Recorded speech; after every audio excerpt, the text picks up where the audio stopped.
All Great. right, guys, welcome back to another episode of Habits You Love. Today we have on Monica Packer. She is a former middle school teacher turned certified habits and identity coach.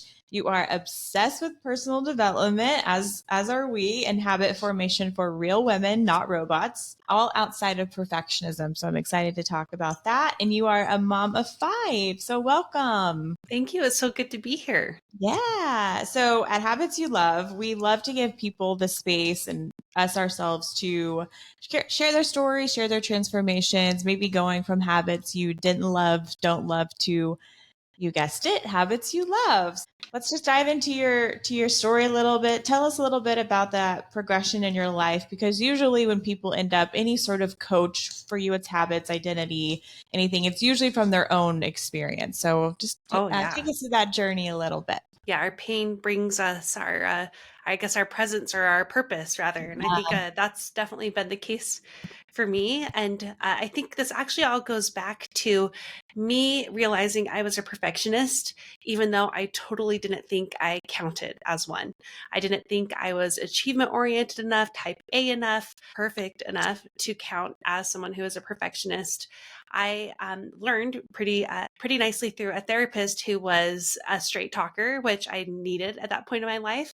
That perfectionism for me was staying on the sidelines of my life. It was being in a holding pattern because I was so accustomed to the all or nothing cycle that I had been on for so long. And it actually goes back to other roots where I was a stereotypical perfectionist, where I was the type A, very achievement oriented student. And then I crashed and burned shortly after I turned 20. And I had significant mental health and eating disorders that really rocked my world and took quite a bit of time to heal from. And in the process of healing, I thought I was being gentle with myself, which is important to healing. But eventually it became a crutch. It became this place where I felt safer to stay stuck, because I still was convinced, there was this part of me that still was convinced the only way to achieve is to sacrifice so much that you almost give it all away. It's that hustle culture. And I knew I didn't want to give that anymore. I knew the price that I paid. So I just stayed stuck. But funnily enough, that therapist pointed it out to me because I was still experiencing a lot of the effects I had almost 10 years prior as an overachieving perfectionist. I was still struggling with some significant mental health issues and depression, anxiety, and I was just stressed out all the time, low self-care. I didn't have any hobbies for myself. So thanks to her and her straight talking ways, I had to really get clear on, well, who am I then? If so much of who I've been my whole life has been based on my outcomes, whether I have them or I don't. And that's a big part of identity too, is feeling like I'm a not person. I'm a lazy person. I'm a non-achiever. And that's who I had become at that point. But if so much of who I am for so much of my life has been based on my outcomes, I need to get clarity on who I am absent of them. And as part of that, I need to find a way to grow in my life that is outside that all or nothing cycle that I had been stuck in for so long. And that's where I tried to adopt this mindset of progress over perfection. And there's a whole lot more to go with this, but I'll just say the nutshell is it did change my life. And I did find that not only is it possible to grow outside of perfectionism, you grow exponentially when you are making room for failure. It's not just part of the process, it's an essential part of the process. When you learn how to remove your identity from your outcomes, and when you are allowing yourself to get messy with things, to do things imperfectly, you grow exponentially. And as part of that, one interesting thing that happened is habits eventually had to come along for the ride. And that was something I had not planned on doing, because I didn't think I was a habit person either. I just thought, no, I'm not good enough for any of that. And the reason why habits had to come along is because even though I had made so much progress with myself, like knowing who I was, and also finding more fulfillment in my life, feeling like myself on the regular, I hit this plateau with my personal growth where I couldn't grow because my day to day life was not supporting that self. So even though I knew who that self was better than I ever had, I wasn't sleeping enough. I wasn't moving in ways that felt good to my body. I didn't have habitual hobbies that were just about my own fulfillment and self-care. And so that's what launched me into the journey of trying to figure out, what can I do habits with progress, not perfection in mind. do I have to just give it all? And the answer, fortunately, is no. Yes, you can form habits outside of perfectionism. And just like anything else I learned, it will actually create more sustainable growth if you do habits that way. Wow. That's great. I think we get in the episode there. I identified a lot about, what she was talking about. A few Yeah. different things there, actually. Like what? Well, today I actually kind of had a moment of kind of just like very grateful for everything. And I was kind of like grateful for how things are imperfect. You know what I mean? And I was like, well, if this all lasted forever, then it wouldn't mean anything, so to speak. Mhm. The fact that can all fall apart at any second is what kind of makes it beautiful, And Yeah. so I don't know, I just found myself very grateful for today, for the challenges, for everything. And I just had a moment of gratitude with all of that. So, and it was about that perfectionism that kind of you were talking about. And another thing that I identified with was a few years ago when I had a knee injury. I sat on the couch for 2 weeks, not knowing what I was going to do. And I've been an athlete my whole life. I thought I might not ever be able to walk again. And it's like, Mm, that's my identity is athleticism. It's like, what else do I have to offer? So I remembered, I have a pretty good education. I had awesome teachers. I can read, I can write, I can draw. And so it brought out another side of me that, maybe I might not always have my athleticism. So what else makes me who I am, And so I got to tap into that. So Yeah, I kind of I agree with. relate to that a lot and feel like I'm going through a lot of it right now. Honestly. yeah. Major Just with shift. yeah, I just have had a lot of change in my life, kind of pivoting my career in a sense and having a baby, and now I'm a Yeah. mom, and I tie a lot of my worth to what I accomplish. Perfectionism, people pleaser. Just if Yeah. I don't want to do anything if I know it's not going to be like the best of the best. Like I just don't even. Well, no, I'm not going to do that because I don't have all the things I need like in line. So yeah, I totally relate to that. I guess tell us a little bit more about were you going through that? Kind of around what age were you? How many kids did you Yeah. have? Were you still a teacher at this time, or was this all? Yeah, when was this all happening? So the first crash and burn was when I was about 20, 21. And that's when I was like, whoa, I almost gave my life over to being so achievement oriented. Like I literally almost gave my life to that. The second round was when I was almost 30. So I'm now due to the third because I'm be turning 40 in like 2 years. I just had my 38th birthday. You're more prepared this I time. know. I know. I'm like, I'm more prepared for whatever metamorphosis will come during Good. that next decade. Yeah, But good. the second one, which one to me was even more life altering in ways that helped with an upward trajectory. I feel like the first round was like an earth shattering one, and the second one was like, okay, now we're going to break free from all these things. That second one was when I had 3 small children, and so I've added, 2 since then. But yeah, that's a big part of what I was trying to uncover. So much of parenthood, as you both well know, is it's so much about a sacrifice of self, but also the changes that come with that can be earth shattering in ways both good and challenging. And I even, just so you know, experienced that 2023 when I had my fifth. It was like all over again. It was a huge shift to every part of my life. Like I told my friends, even my eyelashes have been affected by having a baby. Mhm, Like I just mhm, mhm. forgot. The eyelashes. Yeah, I know Oh, everything inside out. So you guys are mhm. really in that thick of it, you know? Yeah. Yeah, honestly, I've been enjoying it a lot more than I thought I would. Full disclosure, this was not planned. So I honestly think it's a blessing in disguise, though. Like, I don't think I would have ever Yeah, sat down and planned to have a baby. Just because, again, I'm still kind of stuck in that, like, but I'm not accomplishing anything. But then I have to like bring so myself back hard. down and I'm like, I'm taking care of a human. That's probably the most accomplishing thing you could do. So like every day I'm like, oh my gosh, I didn't get anything done besides laundry and cleaning, but I also Kept a kept him human alive. alive. So honestly, that makes me feel great. So, The struggle for 2023 for me too is yeah. I made so much progress, like we talked about with the identity piece, but 2023 and having that fifth baby, it was a 5 year gap between our last two as well. That's what challenged even more. Okay, Monica, you've said this for years, But do you really believe that your identity transcends your outcomes? Does it really transcend your level of productivity? Because I tend to just be a hyper productive person. There was none of that. And there was none of that for quite some time. At my other Mhm. babies, I'd been able to just like bounce right back to normal, like Mhm. everything around the house. And I Right. couldn't. And it took Yeah. a long time. So yeah, that year really, I mean, it was super humbling, but it made me practice what I preach in ways I'm really grateful for now. Cause I can really tell the women that I teach, primarily I teach women, like this is possible and you're still doing it right. If it feels like this, you're still doing it right. Yeah, that's great. Did you have something to say? No. Oh, okay. No, go ahead. I guess I just want to talk about, you said you kind of discovered who you really are. Can you describe, I know you kind of described that before you were like a perfectionist. My worth is tied to my accomplishments. Like, so who Yeah. are you now? Who is Monica? Well, I'm smiling just because I don't have a great memory. I love to learn, but things just kind of go in and out.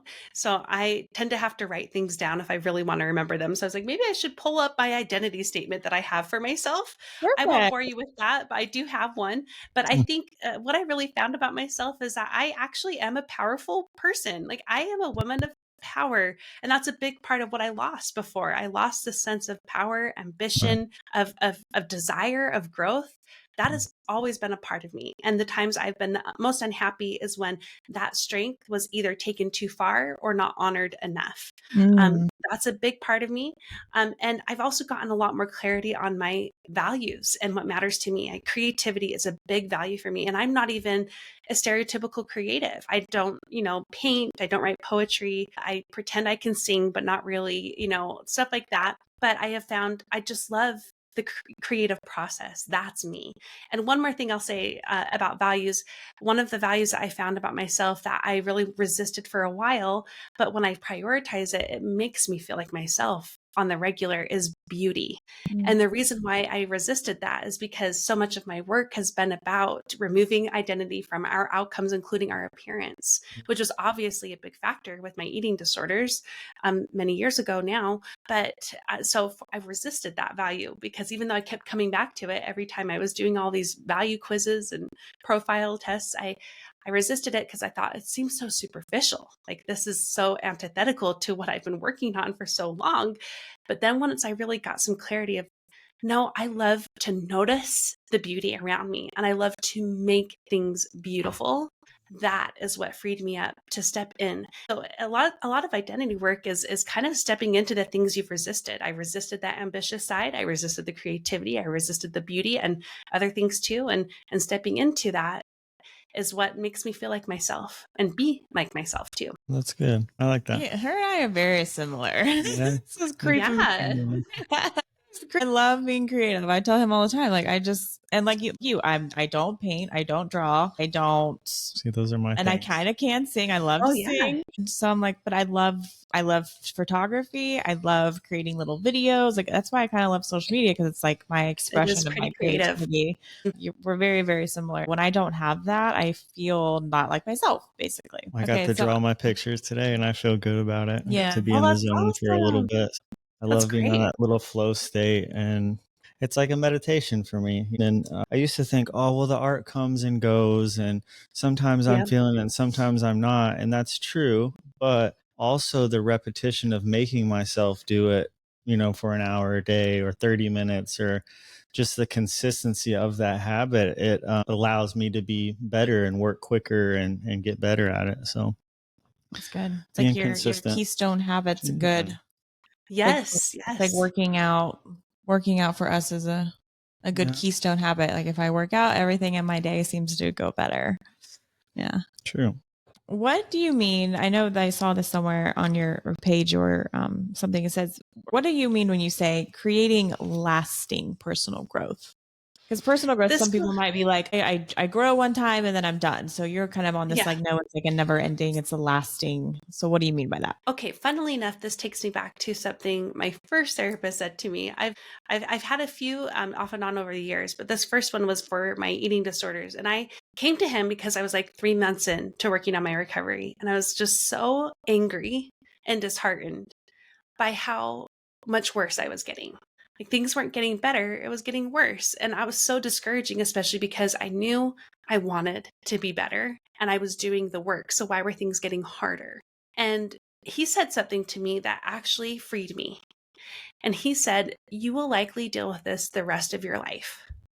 And I'm sure a lot of people hearing that would be like, well, that's very depressing. For me, it was freeing because it freed me from fixing it overnight by sheer determination and willpower. And I can actually tell you now, I think over 17 years into my recovery, I don't struggle with that anymore. I don't. But because I had the freedom to struggle with it, because I didn't have to arrive by a certain deadline or point, I was able to move past that point. And I think this applies to anything. Is the all or nothing cycle teaches us is if you put in the work, you get the outcome. But what people forget is that you never arrive. And those people who I think are the most high achieving, but who also can be so the most depressed, we see this with elite athletes. I'm sure you see that all the time, Tyler, too, right? That people get to a certain level in business, athleticism, and other things too, podcasting, I'm sure, and they get to an outcome and it doesn't stay. And as part of that, there's that question of who am I then?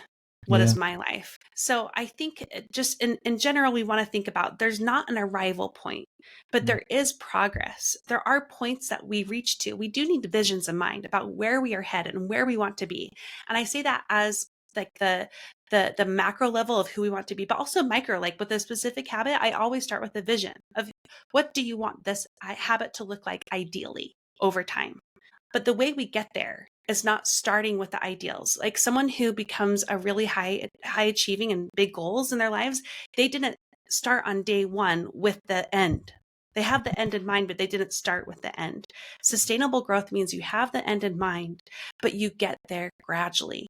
You believe in and you practice the process of lasting growth. And that is that small wins build over time.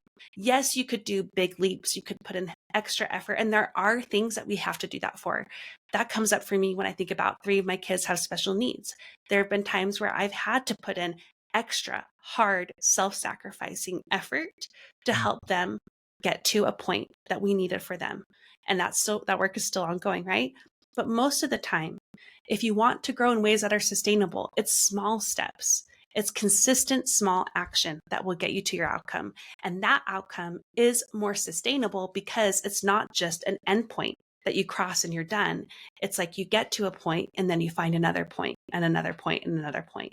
And when you do it that way, you're not expending so much energy. You're not paying a price that you can't helpfully do, whether it's with your relationships, your mental health, your spiritual health, physical health. Like sustainable growth won't come at the cost of your most important things, including people. Yeah, that's good. That's good. Can you describe what it felt like? You said you felt like you were on the sidelines of your own life. Describe how that felt, maybe on a day-to-day basis, or maybe looking back now when you don't feel like that. How would you describe that? I think the feelings for me were equal parts regret and jealousy. As I seen other people do things, I often had the thought, I wish I could do that.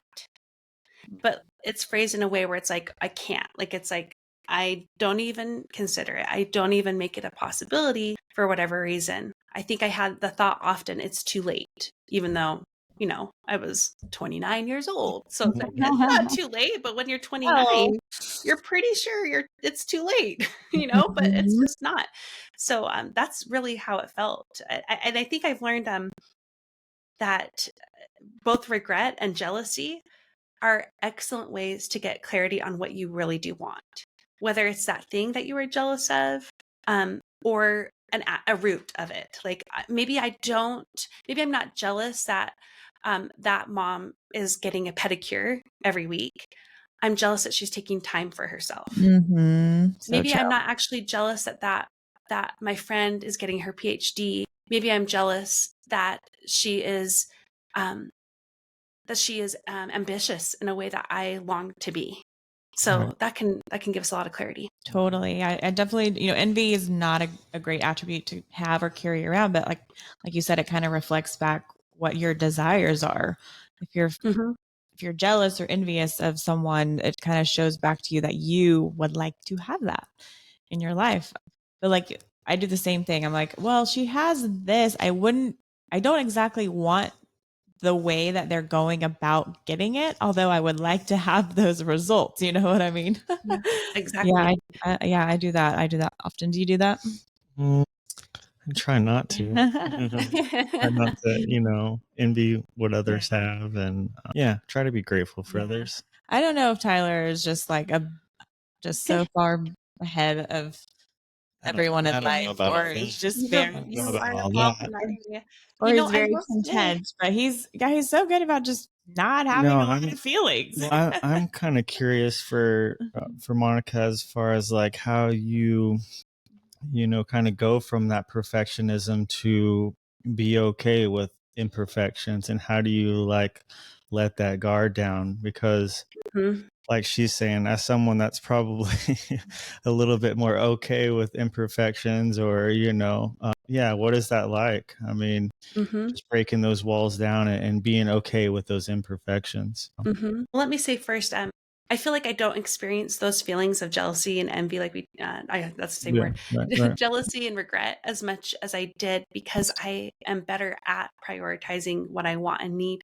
But that does go back to the bigger question of the how, because the how still matters in terms of how do you still grow then? Because so much of what we've been given and modeled to us is an all or nothing way, is that perfectionistic path. So how do we grow outside of it? I had a client who I was working with on this, because she similarly felt really stuck in that paradigm of being like, well, there's only one way. And the only way I know how is to go for the all, to expend a lot of energy, to make huge sacrifice, to hustle, hustle, hustle. And it wasn't getting her where she wanted to be. So we were working on adopting the belief of the process of small wins building over time. And she was starting to see it more in action, because she was proving herself wrong, which was a really cool thing. But she said something to me that I've never forgotten. She said, it takes the greatest of courage to do the smallest of things. Yeah, that's so true. If we're going to go to how, it actually starts with courage. It starts with courage to believe there's a different way, because belief really matters there. Like, you're not going to actually try something if you don't believe it can actually take you where you want to be. So it takes the courage to believe in that. And it also takes courage to do things differently than you see out there. I mean, we live in such a high pressure world that way, that I think it takes courage to do it. And then this kind of goes to what I said with the client. It takes courage to prove yourself wrong. You believe, and then you do it, and you have to continue doing the small wins building over time. And as part of that, you're going to prove yourself wrong, which ends up being a beautiful thing. Now, for me, how this actually looked, and I'll tell you, is for me, I created a list of all the things I had been wanting to try, but I didn't, because I didn't think I would be good at it, or that I didn't think I'd have good outcomes, or that I would even do well, or that it would be worth it. And I made a list of 30 things I wanted to do before I turned 30. And this is not bucket list items like go to France and kiss someone on the Eiffel Tower. That would have been a little awkward because I was married, like it wasn't stuff like that. It was more like start a blog, because that was one of the things I'd been reading blogs forever. I love reading. I love writing. I used to be an English teacher, but I would always read these, and well, it's too late for me to do that. Time has passed, and all that. Or it was, I wanted to go back to seeing art galleries again, because I almost went into museum studies. I did an internship at the Smithsonian in DC. So, it was things like that. It was also this foodie side of me that wanted to try a million ice cream flavors, or to cook new things. And I also wanted to read again, because that was a huge part of me. I kept thinking, I wish I could read. So I had that on my list to read 20 books that year. And as I was doing these things, I gave myself full permission to be bad at any and all of them. And I almost started, and I actually started my blog to kind of share the progress I was making on that list initially. And I named it About Progress, but I almost named it Mediocre Monica, because that was my new standard. I was allowed to be mediocre at things.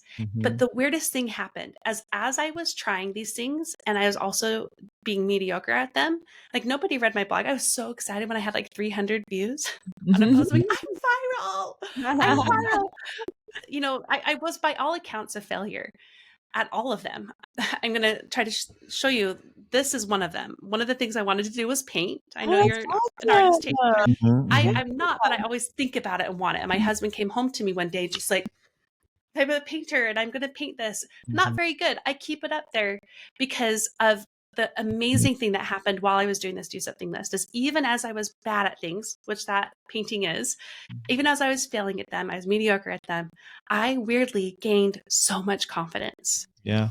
It Awesome. really brought me back to life. And it also took me along that process that we've been talking about all along. It taught me a different way to relate to failure. It gave me a deeper sense of identity that transcended those outcomes. It showed me the value of small wins. It really was miraculous. And this is actually something I now call the Do Something list. So not all, not nothing. We're in a Do Something list, and I make one every year. So do hundreds of women from my community. And I can tell you, it has been, and this is not my words, life-changing. That's one of the things I hear all the time from women. This has changed my life. You know, even if it's just down to women figuring out what hobbies they like again. But it's usually deeper than that. It's I more was about who literally they are. thinking you're truly building your life resume is what you're doing. Oh, You I know? love that way of Yeah, that's looking at it. exactly kind of what you're doing is building that life resume. So even if Yes. it's mediocre at first, it can get better. Mm-hmm. And I Yeah, it's have to tell awesome. you, my Do Something list saved my 2023. I told you how hard it was. One of the things on my list for 2023 was make 10 new sourdough recipes, because that's my pandemic hobby that stuck around. And I'm definitely a sourdough enthusiast. Of You're my Do ahead of Something the list, trend. That's like so trendy right now. A lot of oh, people are I know, doing maybe just a little bit, maybe just a little bit. But I have to tell you, of my list, it's a living and breathing list. That's what's great about the Do Something list is I'm about to go through my list from 2024 and I'm going to tweak it. I'm going to cross things off. I'm going to change things. It's allowed to change. 2023, basically the one that I was able to prioritize the most was just that, ways to make sourdough. And since I had a baby that didn't even know how to nap, and I never had a baby that wouldn't sleep during the day, that was, I'm like, I know night, but day too? Like what? Just to even have 10 minutes to just, I painted sourdough was one of my things. I learned how to paint flowers on sourdough. So to take just even 10 minutes to paint Mhm. a loaf of sourdough, it, I'm not understating this. It was a miracle for me every time because that's Yeah. all I really had. But that gave me again in my life. Yeah. So it all goes back to that big picture we talked about. I mean, it really just does, again, come back to bravery. Have the courage to try, Courage. to do Definitely. something. So with this list, I mean, obviously it's going to depend on what you have on your list, but do you suggest doing one at a time and then on to the next, or do you have 5 things going at once? Like, how do you do your list? How do you practice it? So I'll tell you, I have a free training for it. I didn't come here feeling like I was going to pitch this, but it Yeah, is. we're gonna do It's it. Woo, woo, I'm gonna okay. do I'm going to it. tell you the answer, but a full in-depth training is at aboutprogress.com/DSL. And again, that stands for Do Something List. And as part of that training, I give you the whole breakdown on how to make it. And I also help you make it with a guide. And then there's so many examples of real DSLs from other women in our Awesome. community.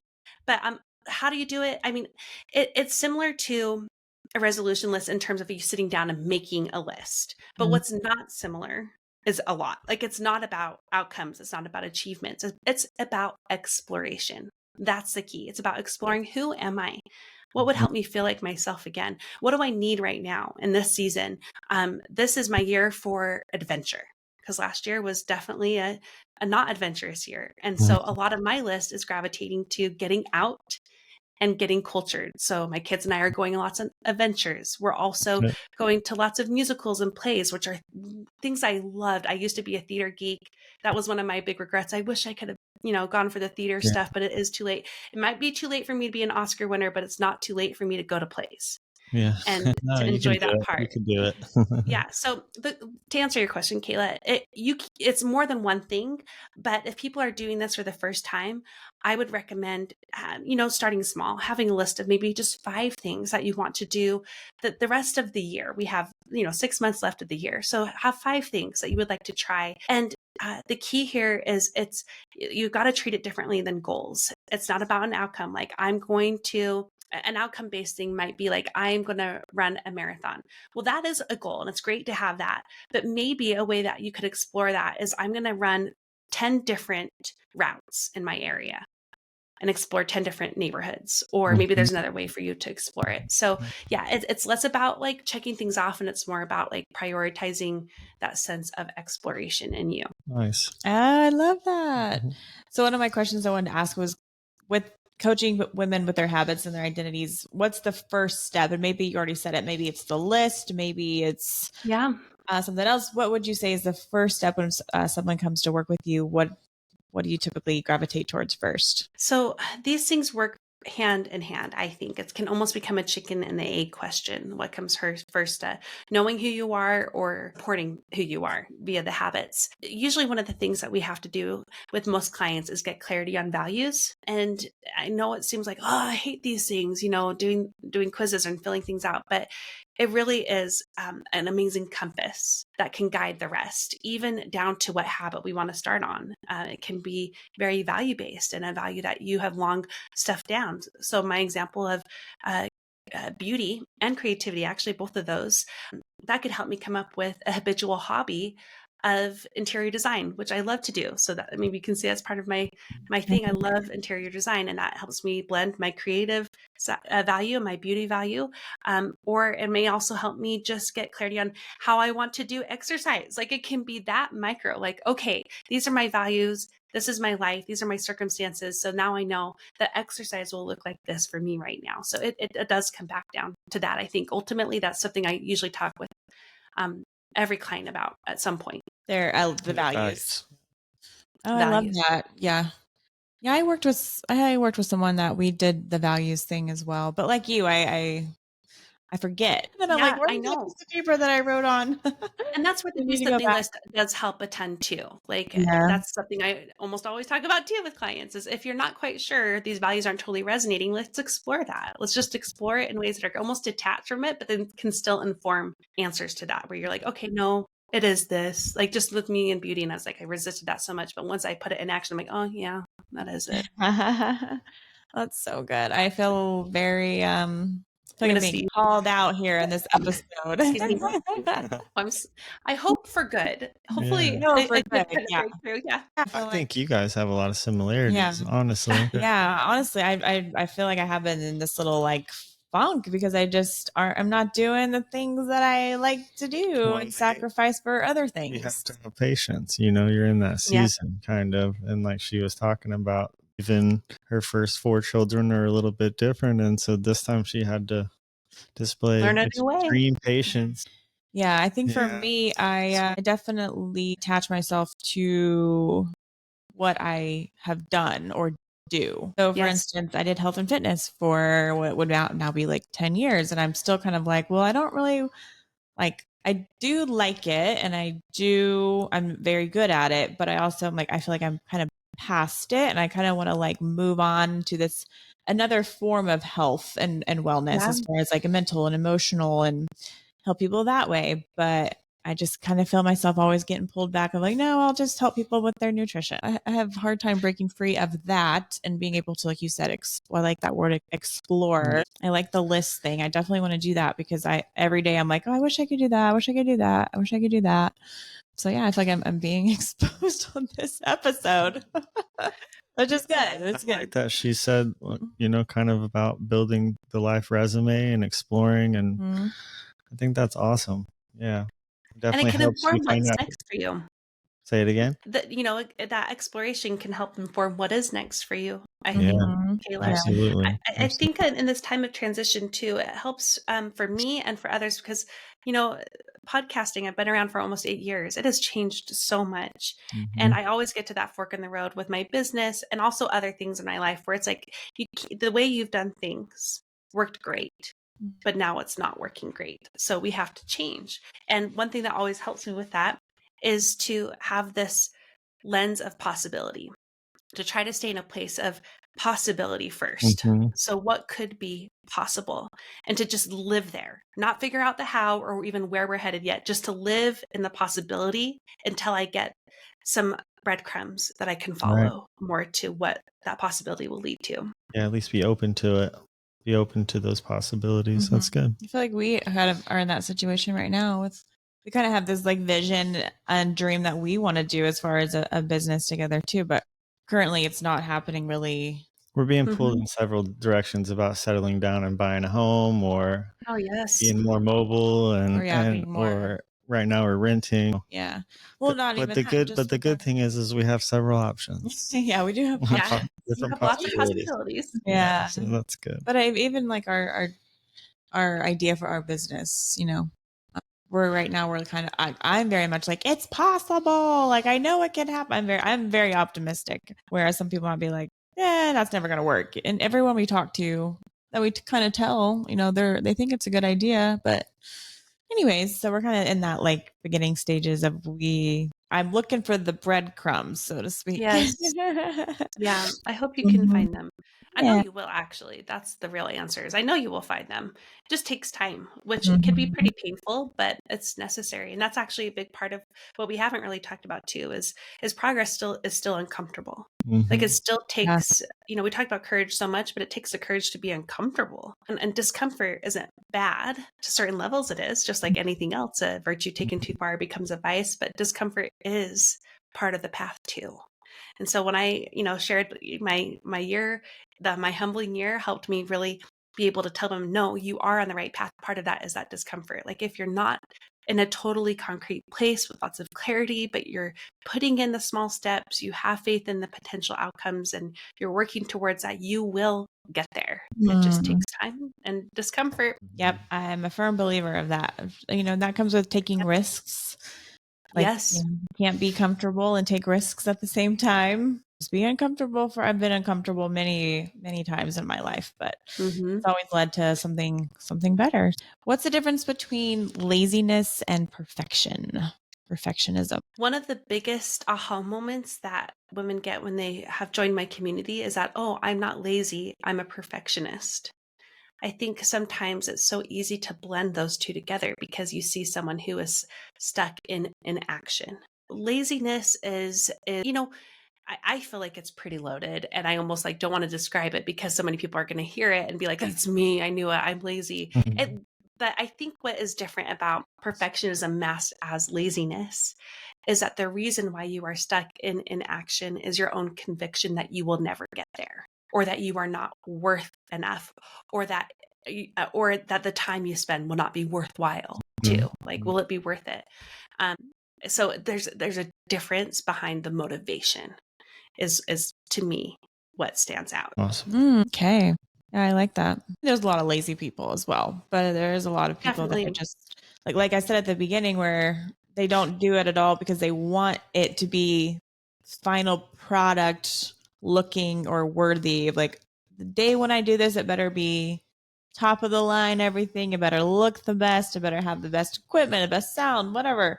Yeah. And so if you don't have all that, then you just don't start. Like even with this podcast, it could definitely, you know, I could be in a studio. I could have Yes. people working for me. Like, honestly, I started in my closet in the dark. And then it kind of turned into, I had like a little studio for a little bit that I was renting from someone. I was paying someone to rent it. And then now we're kind of have this little mosh podge in our own home. But yeah, but if I just would have never started because I was like, oh, well, I don't have a fancy studio and I don't have people doing the cameras and the lights and the sound, then I would have Yep. never started. But really, I've helped so many people through for 3 years now. Mhm. So yeah, just because I just started in my closet because I I think one had of some the stuff to say. I think one of the for some reason the quote that just came to mind when you guys are talking was imitation spawns creation a little bit. Mhm. And so Yeah. I have this story about when I was younger and I was in this art gallery with my dad and I pointed to this piece and I said, "Hey, look at that one." I was like, "I can make that." And he goes, "Yeah, but you didn't." And I was like, it's kind of rude. I'm like, Dad, but I can make that. He goes, "I know, but you didn't." And I was like, and just so it kind of like got to me a little bit. Yeah. And so when we got home, I pulled out a piece of wood from the back of the house and started creating this piece of artwork. And in about an hour or two, I came back around the house and I'm like, "Dad, look what I made," and I was trying to imitate that piece of art that I had seen, that I told him I could make something like that. And he was like, "Oh, wow." He was really impressed. But so that just like as a kid reminded me like, hey, just because I can look at these people's artwork, maybe not say, this is good or this is bad or this, but just kind of letting it be instead of like criticizing it or judging it or saying, well, I could Mhm. do that. It's like, well, give the people a break. You know, they made it, and let them have their moment. And Well, yeah, so that or, prove it. It's like yeah, you can't yeah, just walk around your whole life saying, "Oh, I could do that," but I'm just not doing it. It's like, yeah. okay, well, So do it. it inspired me to That's good. go make something. You know, so. Yeah, I definitely get inspired by other people doing something. Even right now, I have a friend. She's a mom of 2, and she's about to do like a fitness competition. Oh, And she yes. just is like super dedicated and so hardcore and looks amazing. And I'm like, dang it, like you're inspiring me to like be better about my own Yeah, she's doing awesome. journey. So totally. Yay. Okay. So to wrap this up, we always like to ask our guests at the very end of the episode, just kind of like a mountaintop megaphone moment, we call it, where it's just, what do you know for sure? What was one thing you know for sure if you were, or what would you say to the world? Yeah, what would you say to the world if like everyone was looking at you and they're like, okay, whatever Monica says, I'm going to go do it right now, implement it. What is that one thing that you would say? Just share a piece of advice or whatever you'll say. Yeah. What do you think? Yeah, this is a big moment, right? I think to me it's do something. Do something. Yeah, just do something. Yeah. Doesn't have to be all, because all comes at a price, but so does nothing. Mm-hmm. You're paying a price for nothing. So do something. Yeah, that's good. I love that. I love that. Short and sweet. That's powerful. How can people find you, work with you? What resources do you have? Yeah, so come find me on my podcast About Progress. We are a personal development show primarily for women, all outside of perfectionism. We do a lot of practical takeaways. We go deep with interviews, solo episodes, as well as coaching calls that I do with real people that they allow me to share on the podcast, which is awesome. And I'm on Instagram at About Progress too. And just so you know, my work goes on, we have 3 prongs. It's identity, habits, and fulfillment. So those are where you'll see, that's what you'll see me talk a lot about. I love all Awesome. that. Awesome. Thank you so much. I'm definitely going to follow you and listen to your episodes for sure. I think that you are navigating all these topics very well. Very good job. So yeah, you're doing very good. I hope the description of gentle, someone said that recently, like, you're like gentle with it. I'm like, yeah, that's a good description. I hope so. That's what I'm pushing. It's like, I say this at the end of each episode. I hope this episode gave you the hug and kick in the pants you need to grow. That's what I'm going for. I want them to feel seen and loved, but also pushed. Yeah. Good. Thank you, Monica. Thank you. guys. Pleasure to meet you. So fun. Thank you. Yes. Thanks for putting our baby to sleep.